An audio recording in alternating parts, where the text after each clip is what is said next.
is Leah Donald. I'm the chair of the Task Force on Aging here in Johnson County, and we're really pleased to welcome our lawmakers from Johnson County, 4 of them anyway, who were able to make it today. Before I allow them to introduce themselves, I wanted to welcome everyone here who made it out on this blustery Monday to the library. We really appreciate you taking the time to share with us in some conversation. We thought it would make sense to discuss some very important issues related to aging here in Johnson County. And so with that, we're going to just go ahead and pass this microphone around.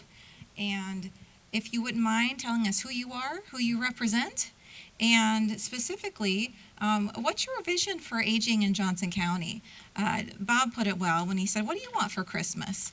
What were you thinking about for this upcoming legislative session that addresses some of the specific issues that we're curious about that make lives better for our seniors here in Johnson County? So, Senator Walls, thank you. Yeah, thank you. Good afternoon, everyone. Senator Zach Walls. We are in my Senate district here in Coralville. I also represent Westside Iowa City, rural Johnson County, going north and east up to Solon, and then over to West Branch, Cedar County area, all of Cedar County, then down to the little town of Wilton, down to Muscatine County. I serve on the Education Committee, the Agriculture Committee, Ways and Means, which is taxes, and the Budget Committee. And so these are topics that we spend a lot of time talking about, thinking about. I think in terms of the vision that I have for the future of aging and older Iowans in Johnson County, one of them is that, my parents live in the west side of Iowa City. They're going to be around for a long time, I hope. If any of you know my mom, Dr. Terry Walls, you know that she's planning on being around for a long time with all the kale she eats. And so the hope is that we have a community that I think is vibrant, accessible for people who are older, who have different challenges for mobility, different abilities as it pertains to both physical, cognitive, whatever that may look like. I think it's really important for us to be aware of the fact that Iowa is an aging state. It kind of feels like we've been that way for a long time. Iowans been an older state historically, and it's always interesting to me that that's the case, given that if you're going to retire, I don't know why a state that has weather like the stuff that we're dealing now is what you'd want to put up with. But it is a great state, and I think that we have to preserve that. And clearly there's some respects in which we're going in the wrong direction at the legislative level in Des Moines, and we'll talk about those today. So part of it certainly is just being able to age in place. I know that that's a big issue, making sure that you've got homes that are built with that in mind. It's something that's really important because we know that the costs that are associated with having to leave your home that you're living in. So with that, I'll turn it over to Senator Bolcom, and we'll keep going down the line. Thanks, Zach. Good afternoon, Joe Bolcom, member of the Iowa Senate. It's good to be here. Hi, Bob. Appreciate the OIL priorities. I think my vision is about providing support to people as they age to be able to age where they want to age, whether it's in their own home or some other setting, that we have a robust system of supports to help people that we're all getting older. I'm like 2 years from Medicare. Yes, it is. And I'm hopeful I get to Medicare before you all get it, Medicare for all. I'm kidding. But I think clearly the top priority of most seniors is to be able to stay home as long as they can and have a vibrant, safe place to be. And that requires that we have some community supports that are affordable, that help people do that. So to the degree to which the agenda is around that, I'm 100% behind it. The OIL bills have all been sent to drafting. They're all being drafted by my good colleague, Senator Amanda Reagan. Typically, we take OIL bills, get them drafted, and then we bring them to our caucus and allow members of the caucus to sign on. So I suspect we're going to have a bunch of co-sponsors on all the OIL priorities: elder protection, workforce shortage, universal design, and trying to do something with the so-called congregate meal program, which is kind of a legacy program, right? So I think that an emerging issue is the Department of Aging's decision to privatize the state ombudsman program that they operate. We've had an extraordinarily difficult time getting any information from Director Miller it's going to be one of the top things that's going to happen in early January when we get back to sit down with her and make her tell us what she's doing. But their staff is not responding to any requests from our staff based on the requests from people like Senator Walls and I to get information. So we're kind of disconcerted about that. So I'll stop with that and look forward to whatever you want to talk about this afternoon.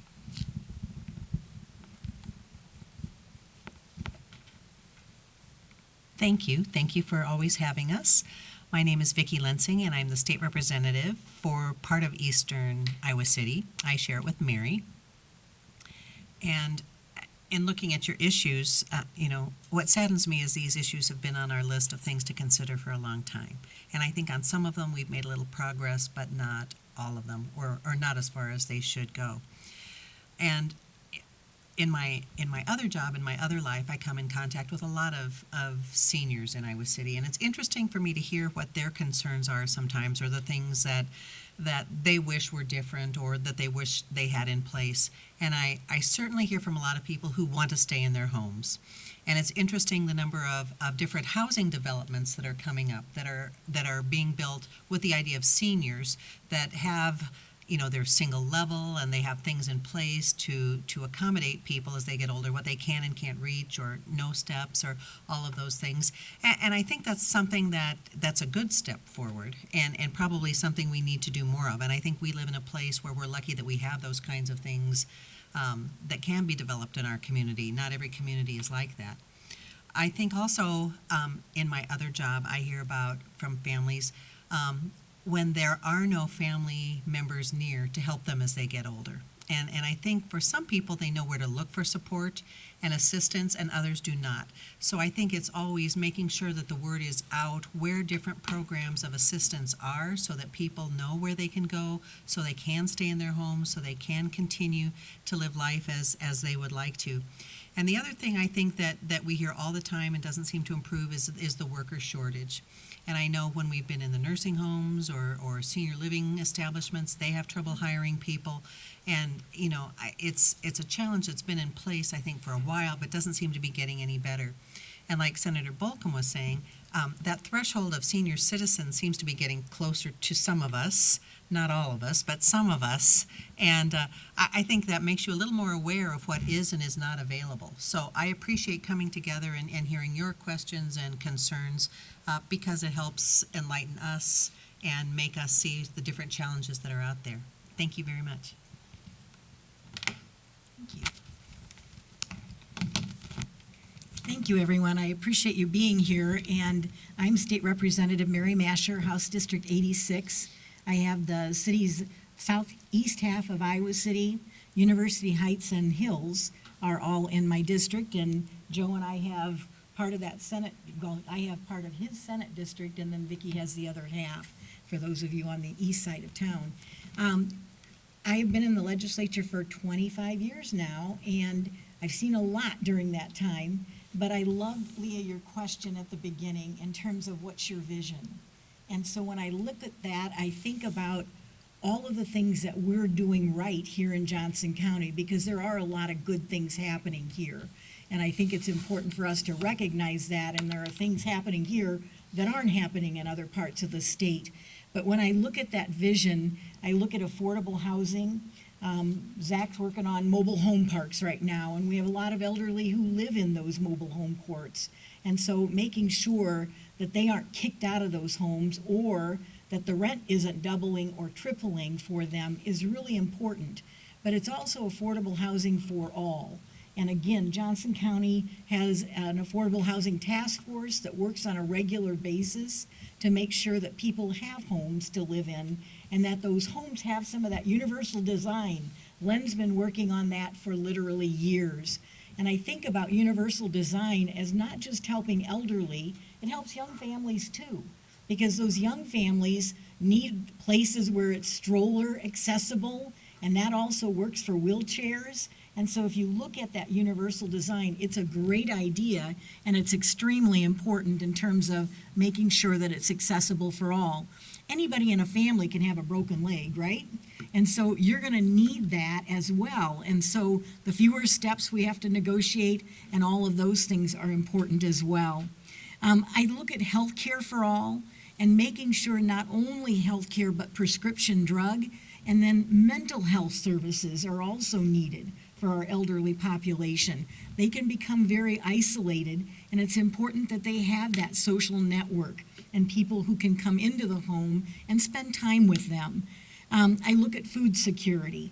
And again, I know that's one of the areas of that you've been talking about with congregate meals and whatnot, but I also look at those who are homebound, and having good nutrition is really important for them, and making sure that those Meals on Wheels programs are funded and that we have the services again to get those folks the meals they need.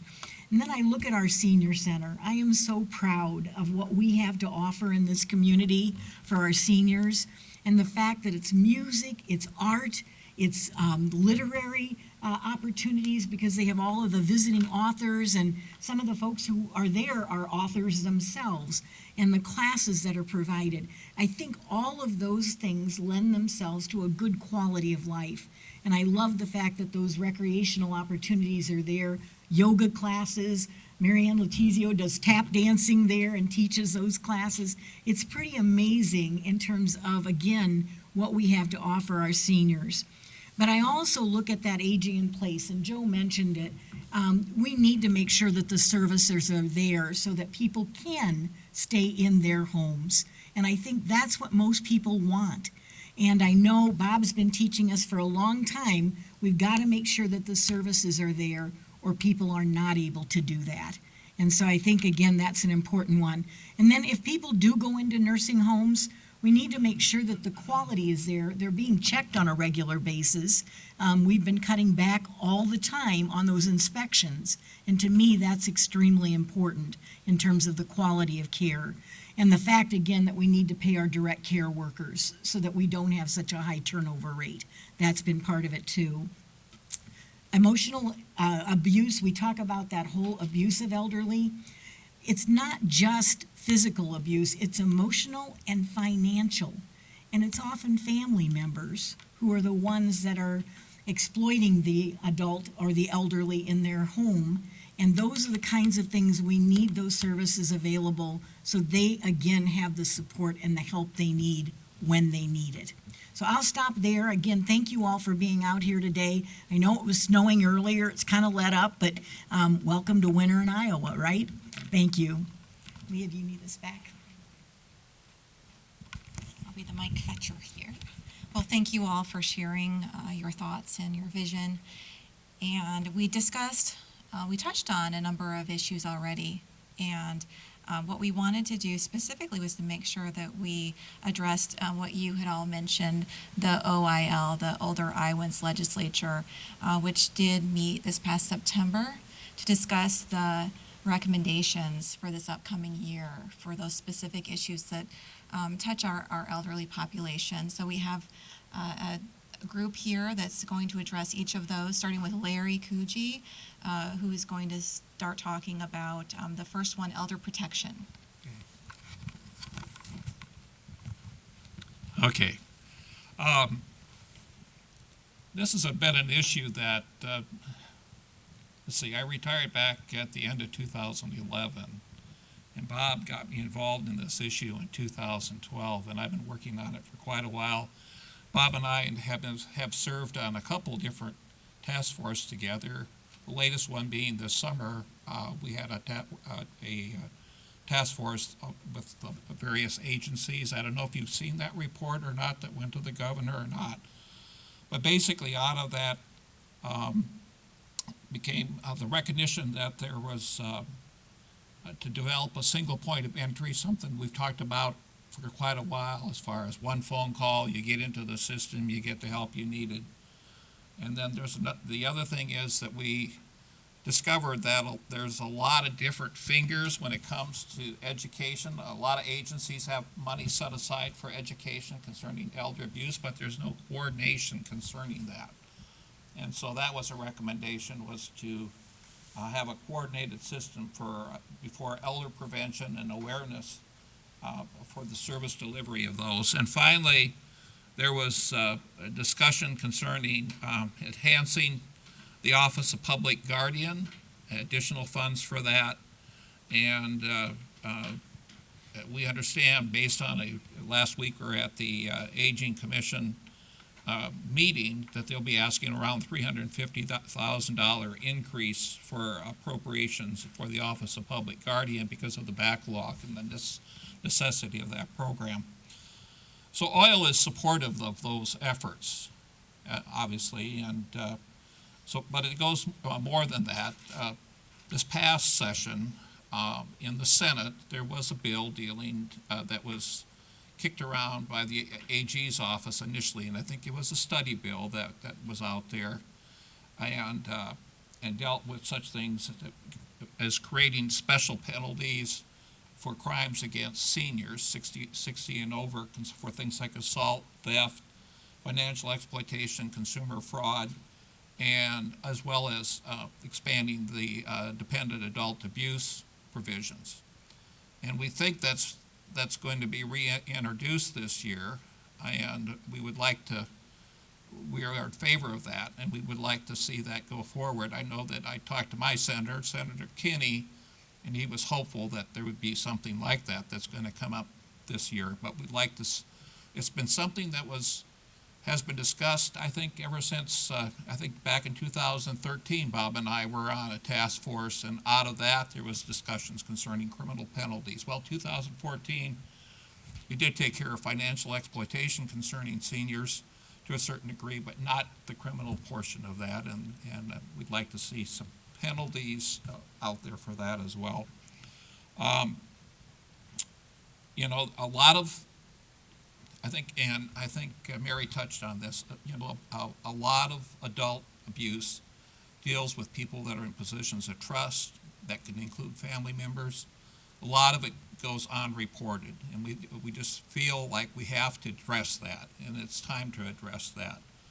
And obviously it's a tough road, because how many seniors want to turn in their own family members, because what do they have after that's left? But at the same time, they need protection. We saw Heritage figures as far as the types of people that they assist with their elder abuse programs, and neglect and financial exploitation are two of the areas that they see a lot of their cases in.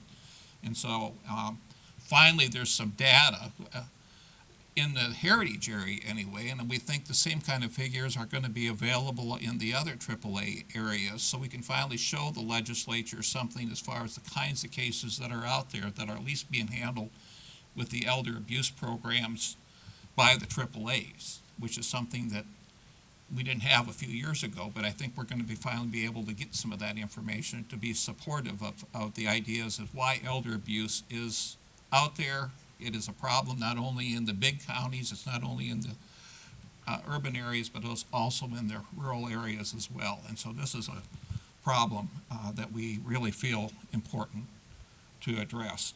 And our biggest concern is trying to find people on both sides of the aisle to deal with this.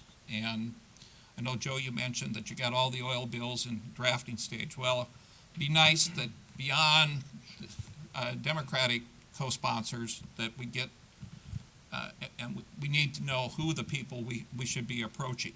At least I know in the House there's some leadership changes, and so that's still a little bit of a moving target. Some leadership changes in the Senate are anticipated, but we need to work with you to figure out who it is that we can, who do we need to deal with, who do we need to try to approach, especially concerning this elder abuse program.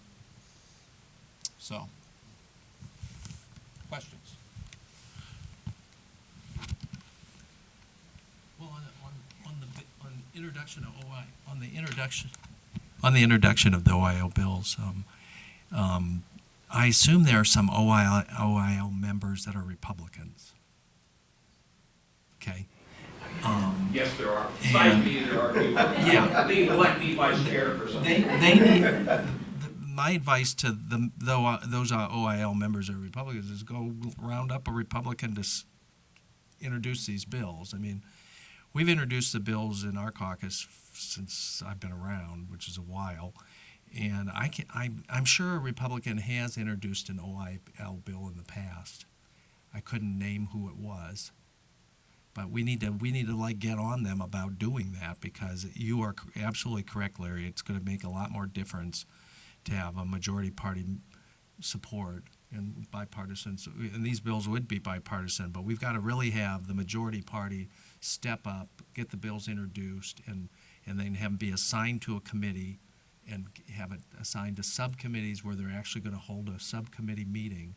And so with the majority party being R, I think it's going to be helpful to your peers on OIL to step up and try and get those folks to come forward. The one thing we do understand this year is that AARP will probably make this be making this a priority issue as well. So that AARP will be making this a priority issue as well, and I'm hoping that the I4As will also. So that I'm thinking there's some entities that we have on board and that have not, that now that the CARE Act is behind us, and of course Senator Segerbart was very instrumental in that, and he has worked with us in the past on oil bills as well. But this is his last year, as I understand it. So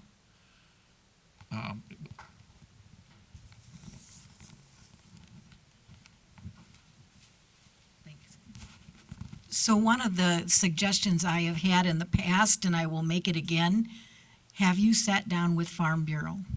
Because they have been some of our opposition on especially some of the financial abuse issues, and especially when it comes to the criminal penalties. And so I think you need to get them on board, and you need to be able to sit down and have that discussion with them, because they have a vested interest sometimes in being able to benefit from the land, from the money. And as a result, we don't always see the best interests of the elderly person being protected. And so I'm just going to put it right out there, because I think it's important for us to understand who would ever be opposed to a piece of legislation like that. And you have to follow the money, you have to follow the dots and figure out who it would be that would say, I don't want that bill. And then what are you afraid of? And so I think it's important to get the farm organizations at the table and to have that heart-to-heart discussion with them, and especially when it comes to the criminal penalties portion. Anybody else? I'm sorry.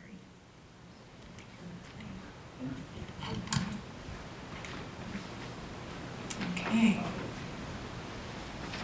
Thank you, Larry. Yeah, on that. This is probably expecting an awful lot of you, okay? My feeling is that you know legislators. Do you know? I don't. Do you know Republicans that could share on one or two or three of those bills? And, who would they be?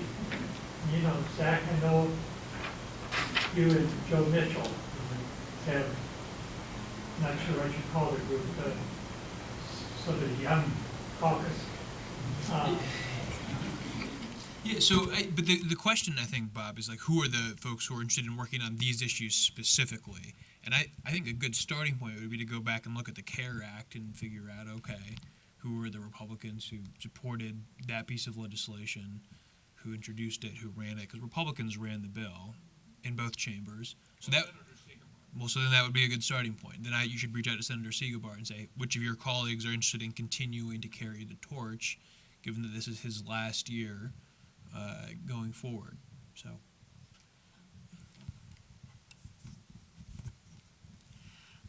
I also think for legislators, sometimes it's when they've had a personal experience. And so, a lot of us are in the same age group and are probably looking at issues dealing with aging with our parents.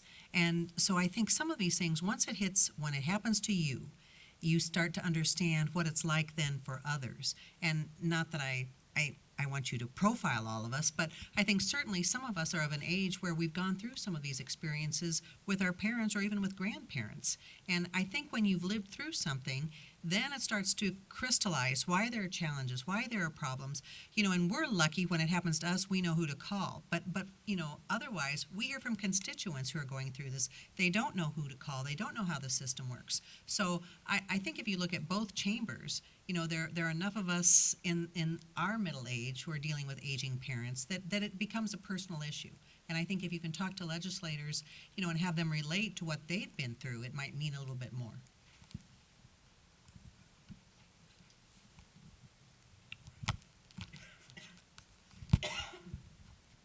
Thank you for those comments.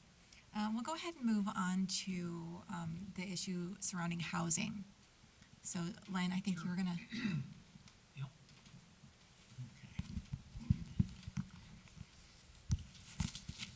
Okay.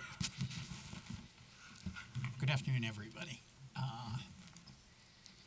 First, I want to credit the generations of law students who have worked on this under my supervision, who have worked on these issues for decades, and it's really your tax dollars at work, because you pay for the university, you pay the operating costs, and it's a public institution, and it's always been the clinic's view that we have to return that investment and train young lawyers, but also provide non-litigation, mainly methods of trying to achieve change. And so there are two things at work. One, it's your tax dollars at work. And I think that's one of the themes here that sort of gets buried. Mary and Joe and others talked about affordable housing. And this is about putting a roof over your head that is going to last for the long haul. And it's not restricted only to age. It's making the environment more friendly to you to the degree you can, to eliminate as many barriers and to consider when someone comes to your home, can they visit, can they live there, can they socialize with you? And I have granddaughters who are twins. We had a double wide stroller. My son-in-law is 6'5", my wife is 5 foot tall. So if you can accommodate all of us, and welcome us to your home, then that's what you're looking for. It's not going to address all issues regarding disability or injury in the future, but you want to make sure it's adaptable, because it's really expensive if you don't do it right from the start. Now let's turn our Wayback Machines to 2003. Mary Masher and Joe Bolcom sponsored a bill that, gee whiz, it sounds remarkably like this one. We drafted this bill to require the state building code commissioner to publish rules and provide for features that have to be included in every home that is not currently covered by the Fair Housing Act or any other code that says things have to accommodate people usually who use wheelchairs or have visual or oral impairments. This is really to say, when we canvassed people after Katrina and the website that went around, what are the 10 most important features you want in a home when you rebuild? We also did the same thing here after the floods in the Rebuild Iowa Task Force. So this is nothing new, and thank you for the long haul commitment that both of you have shown. So this bill, which we used to call the Easy Access Homes Bill, actually says that if a builder or developer or a city or anyone uses any kind of public funds to build a new home, not to renovate it, not to alter it, not to modify it. So it's forward thinking. If you give tax credits or tax incentives or direct money, and that can be from the feds, it can be through the Iowa Finance Authority, or through Heritage, any money that's going to be used, then you have to make sure there are these core requirements. And some of them are stepless entrance. But there are others about interior door width, placement of electrical switches and outlets, bathrooms. There are probably 10 different kind of codes for bathrooms. And now the laws and the standards have evolved since 2003 to accommodate people who are bigger, and also chairs and wheelchairs and power vehicles that are larger. So we're looking at what's the turnaround space? What kind of clearance do you need if you're going to use the bathroom? Whether it's because you got hurt on the hockey field or basketball, or because my knees, are just not serving me the way they used to. And that might help someone who has to have an assistant with them, people who use any kind of strollers or any kind of wheeled vehicles as well, so they can get in and out to the degree possible independently. Because all this is, sooner or later you may need some help, but this is going to last you, and it's your major investment. So, and it's also preparing the home to be adapted as cheaply or inexpensively as possible. So it doesn't require that you put in grab bars vertical and others, but it says you've got to reinforce the walls just in case you need to. These are minimum requirements. It doesn't mean it's the best. It's far from it. But these have been in place in Iowa City since we worked on it in 2001. The city has its own universal design. It started out as publicly financed only. It only applied to homes that were built with public money. And 5 or 6 years ago, they changed it and expanded it to include all homes that are essentially not covered by any other accessibility standard. Now you have to have more features if you do receive public money, but and there are different ways that if it's too expensive or technically impractical for your home to build. So let's say you want a zero-step entrance on the front and the back, and you're on a high terrain on a hill. Well, you can get an exemption from that. So it allows the builders not to have to do things that are impossible to do or too expensive. So this is done by saying we're not publishing the exact standards. It's saying the building code commissioner, in consultation with builders, advocates, aging specialists, and I'd like your suggestions on who else should be at the table on this one, are going to meet to say what are the minimum standards. And they will make that part of the state's residential building code or the state's international building code. So this, what you see in this bill are not the standards. It says you have to address these at a minimum. But we found in the past, if you can correct me, that we couldn't legislate these standards. We had to go to the professionals and say, it's the agency who really knows how to build homes and how to inspect them, and the architects who help, and aging and disability advocates. So that's what it's designed to do. We really, this is year, 16 on this bill. It went through 3 sessions, I think, and we were told by the home builders that it was not going anywhere. And they put it nicely. They said, if you don't want us to comment, it'll be neutral. You have a hope. But if you force us one way or the other to declare whether we're opposed, then they'll oppose it. So we fought the good fight for several years, and now we're doing it, and enlist your support. For those of us who were not around the legislature in Yep. 2003, what was the objection from the homeowners? One, the regulation of private homes is the first. 2, that the Private homes that are being built. that are being built with anyone's money. People don't want to be told how to build their homes, and their clients don't want to be told what should their home be. They consider that a custom. You want to customize it, you go right ahead. If there were a code the ADA applied, then they would follow it. But this isn't universal. Here's another one, is that on some of the tax incentives, there was a special enterprise zone in Des Moines. And they said, well, if you tell us to do this, it might apply to so many more homes than we ever imagined. And you might actually we might think about cutting funding for public housing in that regard. So, but that was a long time ago. The third one is the national home builders have never taken a position on what was called visitability, which means if a person with a wheelchair can get in and around, that's the minimum standards. And the local home builders could support it, but until the national supported it, the State Home Builders Association would not get on board. As far as I know, the national has not changed its position. So Iowa City home builders, it took us many years, but they finally agreed to it in 2003. And we built pilot homes, the B Street home, we built them out near Terry Trueblood, so they see it can be done.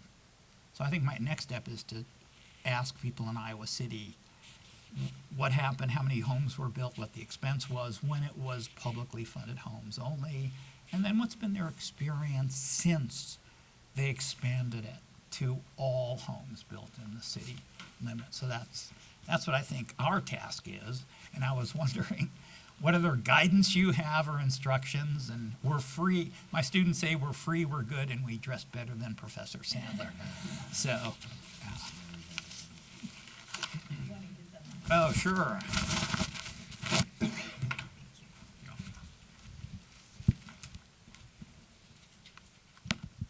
Thank you.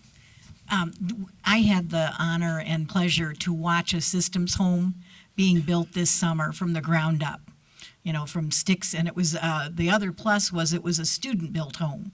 So even better, right? Because I got to watch high school students putting it together with their master builders, right? The folks that were helping them. And so I watched that, and I watched them put in a safe room, because obviously they can't get wheelchairs, and especially those enormous wheelchairs, down to a lower level. And putting an elevator in those homes, as you know, is cost prohibitive. And so the safe room was one of the first things that went in. And so we were all kind of puzzled and going, what is that for? And not realizing what the home was going to be. And then in talking to the builders, they said that's where we will go for tornadoes or any of those kinds of safety issues. So you asked the question, who do we engage? Your neighborhood associations is where I would start. Those folks are really the pulse of the neighborhood. They're the ones who care about what's going on in those neighborhoods. They monitor things very closely. They're activists. They look constantly for recreational opportunities. They look for food opportunities in terms of the community gardens. They're looking for ways to improve their neighborhoods. And so when I bought my home, I bought a home that was universal design. And so I don't have any steps going in. Everything's all on one floor. I love that. And I know why that is such an advantage. And again, for aging in place, that's the kind of home you want. But again, getting the home builders, we probably need to sit down with them and say, what did you do and why did you decide that you wanted to take this on and support it? Because obviously there was a lot of support within the community and they knew that. But I think, again, engaging those groups, organizations, and then having them help us with their state and national organizations, because they can talk about the real life experience having done it. And I think, again, that's always important for them to be able to share that and let people know it's not as scary as you think it is, and it really is workable. So I don't know if anybody else wants to speak. I will pass it on to you. Jack's gonna say something. Well, I think this makes a lot of sense, obviously. Some of us met with the realtors earlier this year, and we shared this is something that's important. We're hearing this from other folks, and there was some receptiveness to that. So that's, one piece of it. I think if I'm recalling correctly, they also mentioned that they were one of the people that they talk with are the architects, the designers, right? The people who actually help get the homes made. So that kind of on the right track there. Adjacent, Representative Masher mentioned this earlier, but this mobile home issue, which I know you've been very engaged on, is some distinct issue, obviously, but is another thing that I'm cautiously optimistic we'll see some progress on here in 2020.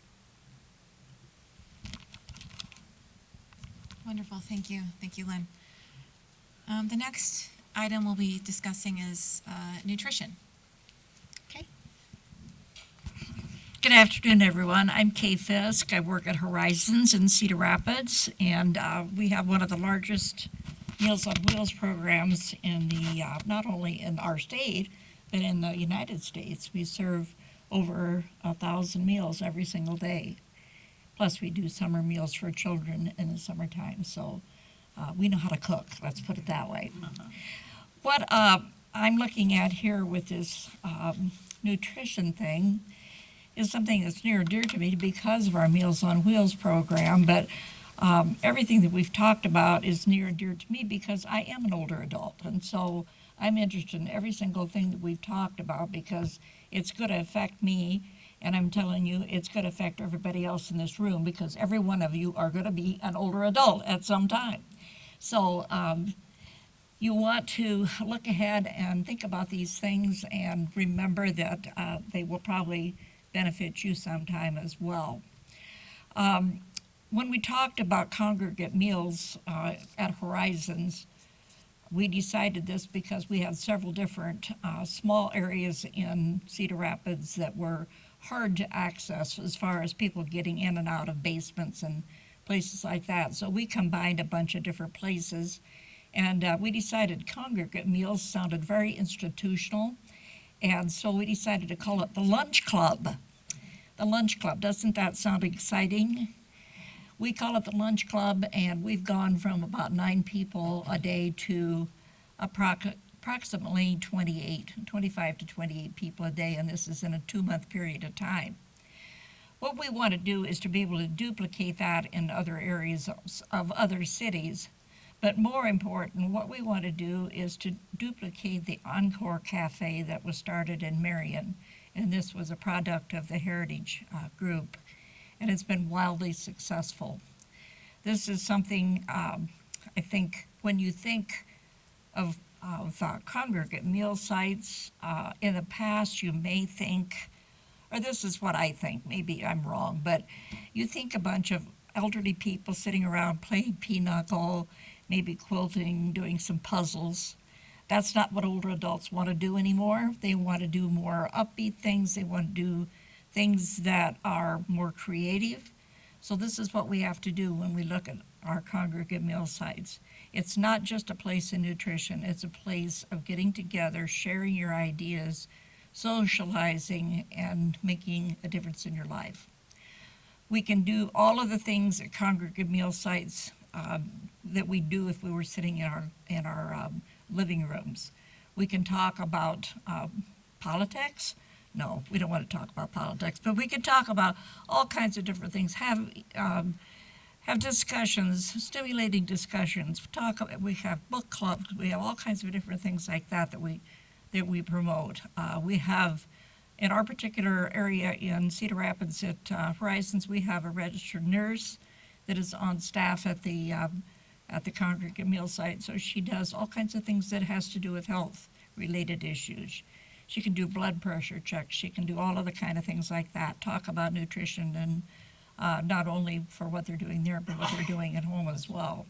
So what we want to do is to be able to expand this Encore Cafe that's in Marion, reach out and put this into other areas of the state, have the AAAs get enough money together. We're looking for $180,000 total, which is not much money. Let's face it, that's not a lot of money to do what we're trying to do here. If we can put these Encore Cafes in various areas of the state and seed them down, we can have places that are just like the Encore Cafe. And of course, your premium center here in Iowa City is just a model for any place in the state or the nation for that matter. If we can continue to try to put together programs where we can make the older adults feel like, not older adults, and seniors. See, the word senior is another word. We're so politically correct about everything, and the word senior is so much, it's almost abrasive anymore, and you hear older adult and you just like that so much better. You just feel better about yourself. And that's kind of the same way with this congregate meal site, calling it a lunch club. Wouldn't you rather go to a lunch club than a congregate meal site? Heck yes. Yeah. So this is what we're looking for. We're ready to introduce this as a bill, and plan on talking with the governor, hopefully here in the near future, to get buy-in from her. We have talked to Linda Miller a little bit about this, and she's been actually receptive. So I feel kind of good about it. I'm going to be lobbying for this in Des Moines in the next legislative session. So watch out, all of you guys. I'll be in your corners and talking to you, and I'll have more facts and figures. But I feel good about this, and I think we can do something with it. Thank you. Any questions?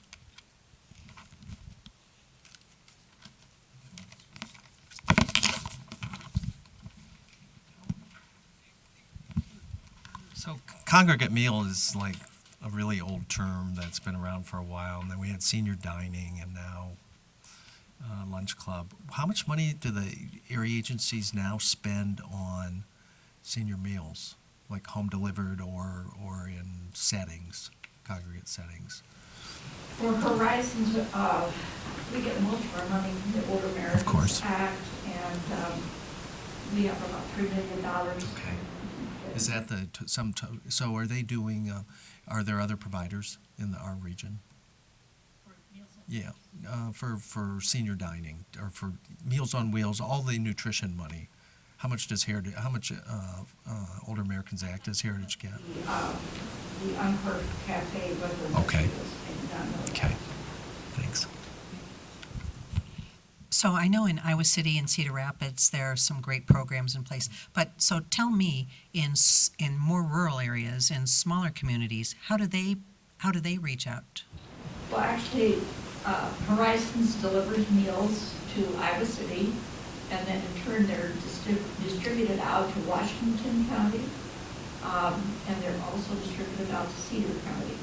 We take meals to Lisbon, Springville, and another one, Norway, in our area.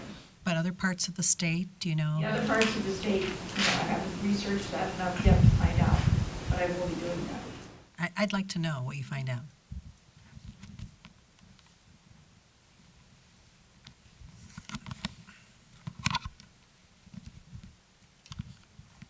All right, thank you, Kay. The last bill that OIL proposed is related to the caregiver workforce, and we have Bruce, who will be speaking on that.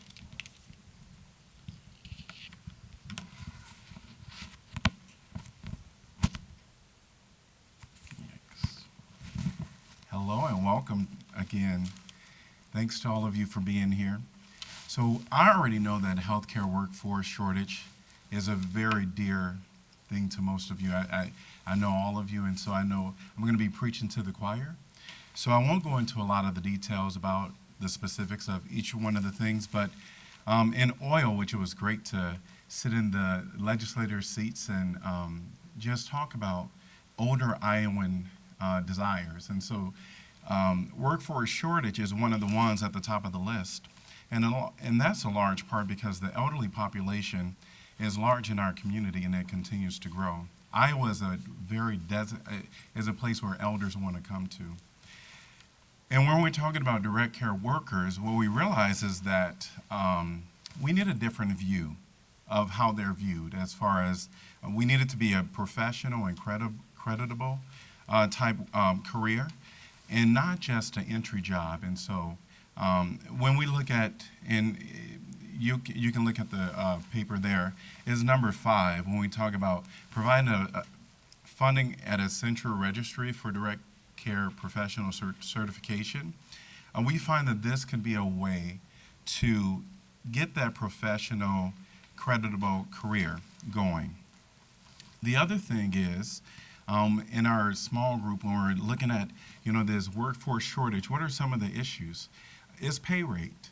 So what we know is that the average wage is $11 here for the direct care workers.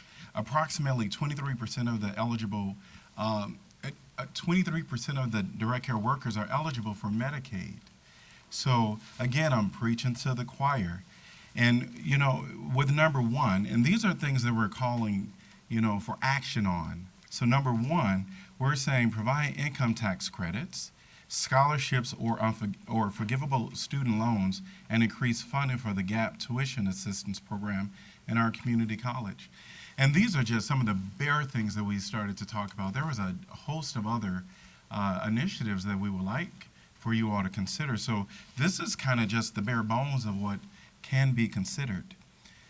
And then, we talk about recruitment and how challenging that is for our community. And with action number 2 and 3, one is include direct care workers in the Future Ready Iowa initiative. This is something that Governor Reynolds has been talking about. Well, we need the direct care workers included in this initiative.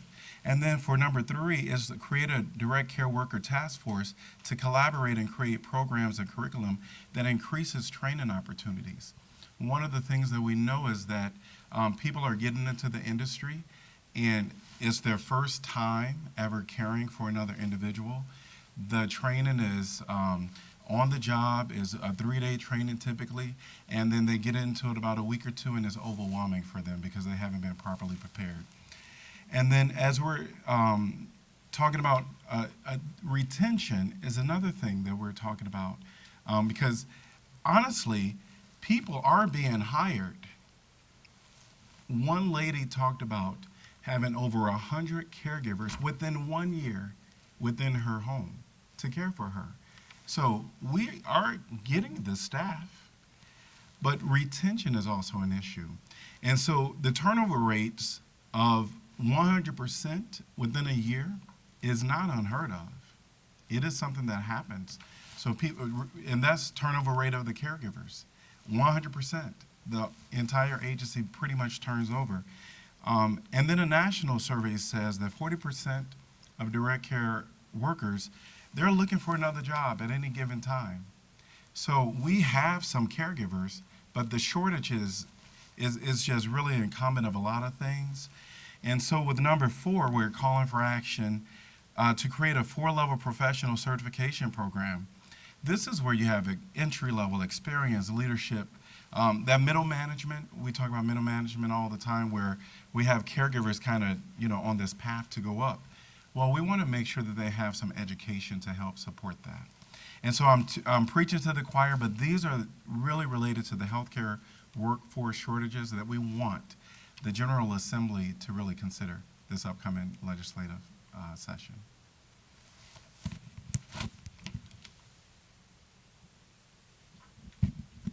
Thank you, Bruce. Any questions or comments? Well, I think there's a whole host of issues here. Wages are a huge deal, and the ability of, say, a nursing home or a provider like Systems Unlimited that might not be getting a very good reimbursement rate for the care they provide, struggle to provide health insurance also, in addition to kind of low wages. And the statistic you used, Bruce, the 23% of direct care workers are eligible, and many are getting Medicaid. Some are getting food stamps, right? These public benefits because their employers, who rely mostly on, they have a lot of Medicaid consumers, whether they're seniors or people with disabilities. They're kind of they got some private pay, but many don't. That we begin to think about how we can institutionalize health care for direct care workers. Imagine if agencies that have this workforce, and there are a variety of settings where we have direct care workers, where we had a direct care worker health benefit through the Medicaid program, where an employer could focus on retention through decent wages and be able to have the state subsidize a health insurance option for those employees and their families. I think that would be an enormous benefit to the nursing home industry, a whole host of disability providers that provide residential services and other kinds of services. And it's an enormous burden. I mean, I could work for some place making $12 or $14 an hour. They offer health care, but I can't afford it because I've got 2 kids and a mortgage, and I'm not going to do the health care because it's not viable. The other thing about it is think about grouping. I'm told there's nearly 60,000 direct care workers in Iowa. Imagine putting them all in one insurance group, in one pool. Now we have, maybe I'll make up a number, 400 providers that hire direct care workers. And a provider might have 50 employees, a provider might have 20 employees, a provider might have 1,000 employees. And each of those employers are paying a different health insurance premium. They have a different risk portfolio. Imagine if you have 50 employees and a couple people get really sick and they have big expensive cases. All the 50 people in that group see their rates go up as a result. We have a health, and you can multiply that by every employer in the country, right? Hundreds of thousands of employers managing groups of employees' health care benefits, and our system doesn't make any sense. But maybe there's an opportunity to try and begin to figure out a way to create health care security for direct care workers that would make it a viable, more enticing career path. And of course, all these other things about more training and people moving up the ladder and skills and all that are obviously part of this. But I think we're going to have a debate this session on Medicaid. And one of the things that we're going to hear from the Republicans is that people on Medicaid ought to work. And they're going to have a bill that's going to require that. And we know most people and this is for able-bodied adults, envision direct care workers. So now we're going to, anyway, we're going to have a debate around it. I think we should do something meaningful to help people that happen to work for employers that don't pay enough for those employees to have decent health care. Because at the end of the day, at least now, we have an employer-based health care system where allegedly your employer provides insurance to you. Well, we know that doesn't always work for folks. So that's an issue I'm going to be doing some research on and talking to folks about what the chances are of moving ahead. We don't give provider rate increases to many of the community providers. The nursing homes have seen extraordinary year-over-year increases. Why don't we, that would be a place maybe to begin to have that conversation. See you, Bob. Rather than just give the nursing homes a big pay increase year over year, say, 50% of this needs to go into this pool to help begin ensuring people have health care. Thank you. Glenn, Bruce, it's interesting when I think about the problems with direct care workers, same problems with early childhood providers. And if we combine both of those groups, Joe, we'd probably have about 120,000 individuals who are, in essence, not making a living wage, not getting any benefits, not getting retirement benefits or a pension, not getting any help at all in terms of their education. There's wages and teach for early child care providers to be able to improve their educational experience and then get more pay for that. You've got that in proposal for both the number 4 and 5. And the reason that is so important, what we find is there's such a high turnover rate that they're having to do the background checks, right? As a teacher, when I got my license to teach, I had a background check done. When I went to another district, I didn't have to have a new background check. That one followed me, and it was part of my licensure. It was required. If we had that for our direct care workers and our child care providers, and again, it's tied to your license or your certification, because that's the key. And then when they go from one job to another, whoever hires them doesn't have to do that all over again, because that's expensive too, as well as the training.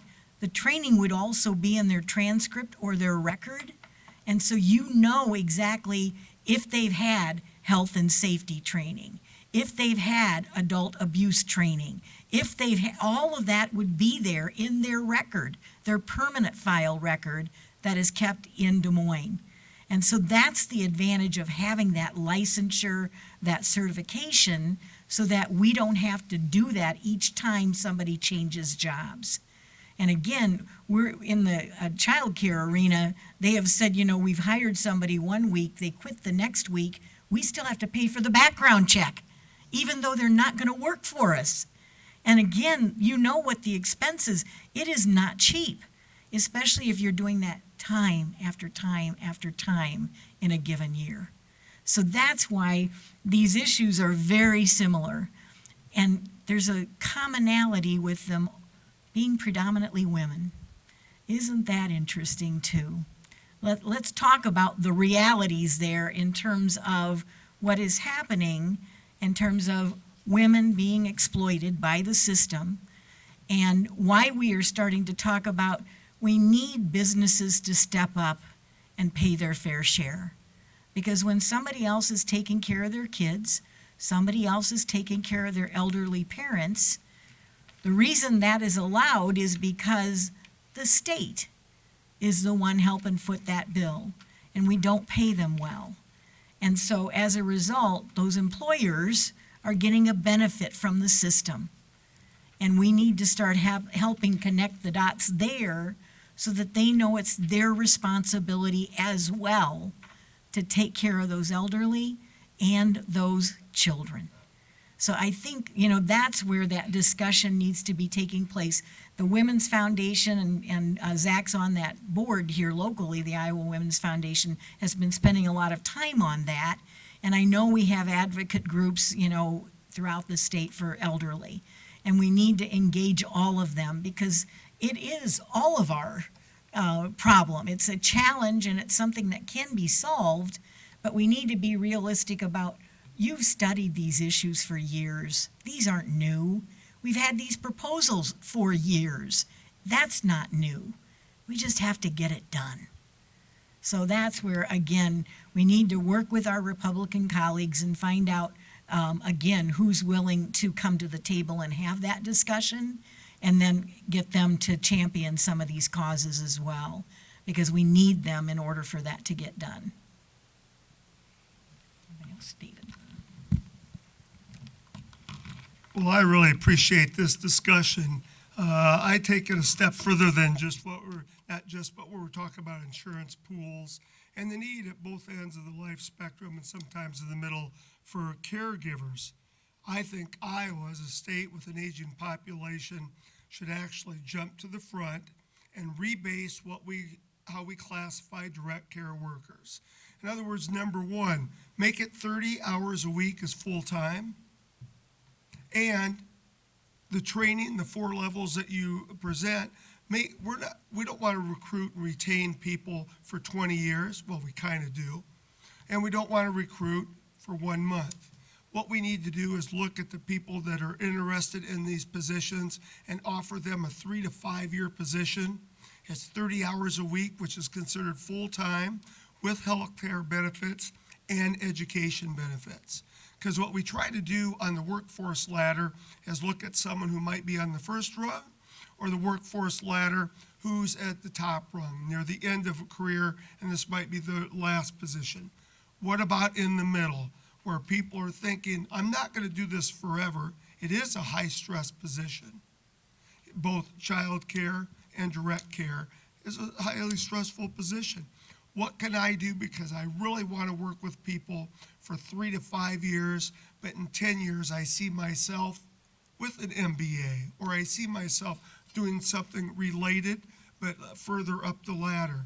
We need to rebase in Iowa and start by making that an attractive position from the beginning. One that says you get 50 applications for one position because people are looking for a job with that number of hours a week, an investment in my personal time, but I see a light at the end of the tunnel for a different job. Not better, just different, and something goes on with their natural steps in life.